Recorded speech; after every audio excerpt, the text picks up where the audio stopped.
बिस्मिल्लाहिर्रहमानिर्रहीम। अस्सलाम वालेकुम व्यूअर्स, हर्बलिस्ट मोहम्मद फ़याज़ आपकी खिदमत में हाजिर है। आज की मेरी वीडियो जरियान एहतलाम के हवाले से है।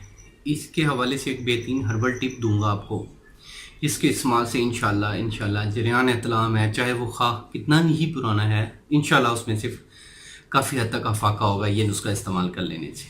मैं बताता चलूँ जरियान एहतलाम होता क्यों है। जब मादा तौलीद में हिद्दत आ जाए, यानी कि मनी में गर्मी आ जाए, तब भी ये मसला हो जाता है। अगर कब्ज़ हो तब भी ये मसला होता है। नंबर 3, अगर आप बीवी से ज़्यादा देर दूर रहते हैं तब भी होता है। और ये अक्सर अगर ज़कावत हिस्स है, यानी कि अज़ुखास की सेंसिटिविटी बढ़ गई है उसकी स्किन की, तो तब भी ये मसला होता है। तो इसके हवाले से एक बेहतरीन हर्बल टिप है, जिसको आप इस्तेमाल करेंगे तो इंशाल्लाह दुआ में याद रखेंगे। नुस्खे को नोट फरमा लें। आपने लेना है छिलका इस्पगोल। छिलका इस्पगोल मार्केट से आसानी से मिल जाता है। 5 ग्राम छिलका इस्पगोल लेना है। सालब मिश्री 2 ग्राम।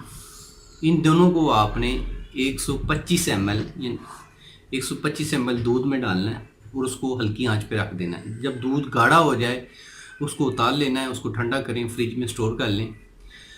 वो दूध आपने सुबह शाम इस्तेमाल करना है, यानी कि ये एक दिन की खुराक है। ये सुबह शाम आप खाली पेट आपने इस्तेमाल करना है, मतलब सुबह आप खाली पेट इस्तेमाल कर लें, उसके 1 घंटे बाद नाश्ता करें और रात को सोते वक्त आप ये इस्तेमाल करें, तो इंशाल्लाह इसके इस्तेमाल से जरियान एहतलाम का ख़ात्मा होगा।